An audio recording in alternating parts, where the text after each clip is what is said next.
आज का टॉपिक का डिस्कशन है इम्प्लांट सपोर्टेड फिक्स्ड प्रोस्थेसिस या इम्प्लांट सपोर्टेड डेंटल ब्रिज या implant supported crown, full mouth dental bridge या implant supported full mouth dental crown का ट्रीटमेंट हम कैसे करते हैं।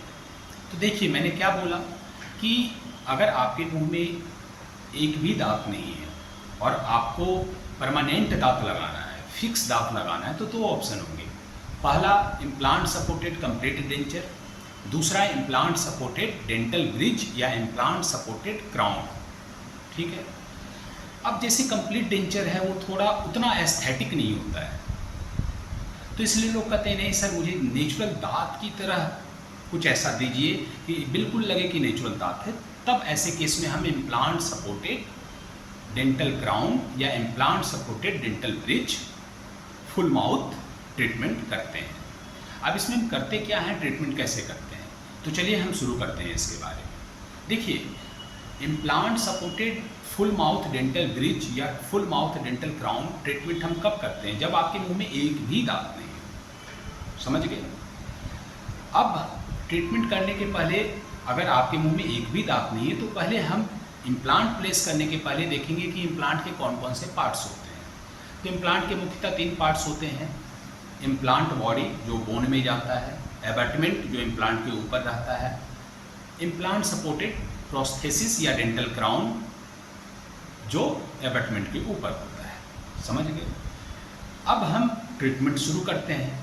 ट्रीटमेंट शुरू करने के पहले हम क्लिनिकल और रेडियोग्राफिकल एनालिसिस करेंगे, जहाँ पे आपको इम्प्लांट सपोर्टेड डेंटल ब्रिज या डेंटल क्राउन लगाना है। तो हम कैसे करेंगे, सबसे पहले क्लिनिकली और रेडियोग्राफिकली हम देखेंगे कि जहाँ पे इम्प्लांट प्लेस करना है वहाँ पे बोन कैसा है, बोन में कोई प्रॉब्लम तो नहीं है, इन्फेक्शन तो नहीं है, बोन की हाइट कितनी है, बोन का विड्थ कितना है, बोन में जो बकल प्लेट और लिंगुअल कॉर्टिकल प्लेट और बकल कॉर्टिकल प्लेट होते हैं उसकी थिकनेस कितनी है। उसके बाद फिर हम देखेंगे कि जैसे लोअर जॉ हुआ तो लोअर जॉ में वाइटल टूथ स्ट्रक्चर होते हैं, मैंडिबल में, अपर जॉ मैक्सिला में भी वाइटल टूथ स्ट्रक्चर होते हैं। तो वो सारे वाइटल टूथ स्ट्रक्चर इम्प्लांट की वजह से डैमेज ना हो, नहीं तो आपके शरीर पे बुरा प्रभाव पड़ सकता है। तो मैंडिबल में होता है जैसे लोअर जॉ में mandibular canal, inferior alveolar nerve, mental foramen, ये वाइटल टूथ स्ट्रक्चर हुए। ठीक उसी प्रकार मैक्सिला अपर जॉ में होता है, maxillary sinus, nasal cavity, incisive papilla, ये सब वाइटल टूथ स्ट्रक्चर है। हम जब इम्प्लांट प्लेस करेंगे तो हमें ध्यान रखना होगा कि ये सारे वाइटल टूथ स्ट्रक्चर डैमेज ना हो, मैंडिबल में या लोअर जॉ में, मैक्सिला में या अपर जॉ में। इम्प्लांट और इन वाइटल टूथ स्ट्रक्चर के बीच एडिक्वेट स्पेस होना चाहिए। समझ गए।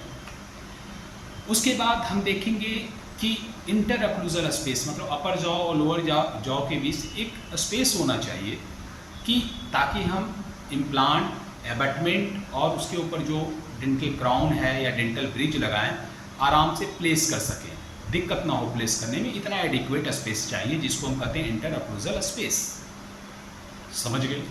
इतना देखने के बाद हम नंबर ऑफ इम्प्लांट डिसाइड करते हैं। आपका सब कुछ देखने के बाद कितने नंबर ऑफ इम्प्लांट की रिक्वायरमेंट है, 2 इम्प्लांट के बीच डिस्टेंस कितना है, ये भी हम देखेंगे, ताकि उस हिसाब से हम नंबर ऑफ इम्प्लांट डिसाइड कर पाएंगे। ठीक है।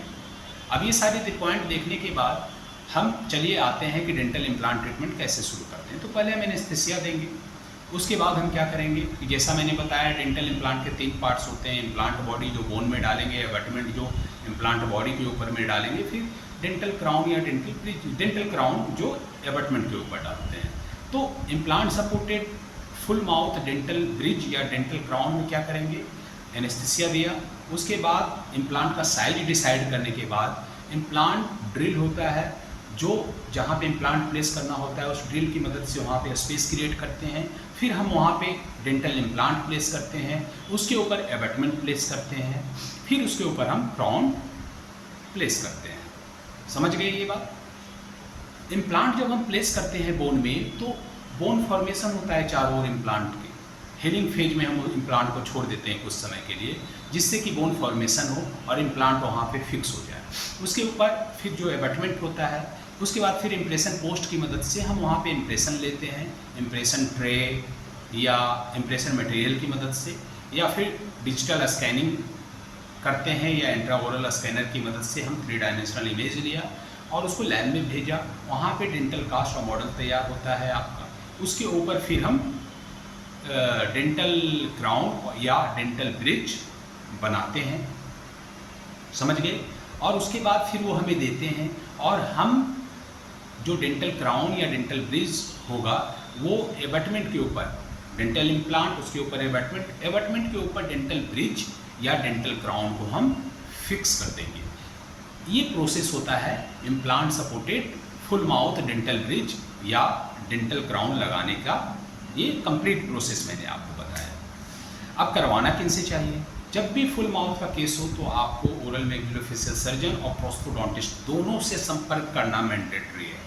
प्रोस्थोडोंटिस्ट आपका डेंटल क्राउन या डेंटल ब्रिज का ट्रीटमेंट करेंगे और oral maxillofacial surgeon dental implant place करेंगे। तो ये सारी जानकारी हो गई कि dental implant supported dental crown या ब्रिज कैसे लगाते हैं फुल माउथ।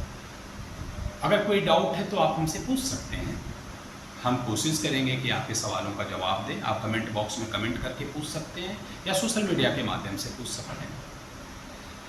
अगली वीडियो में हम फिर आपके साथ नई जानकारी लेकर आएंगे। तब तक आप अपने स्वास्थ्य का ध्यान रखें। Take care.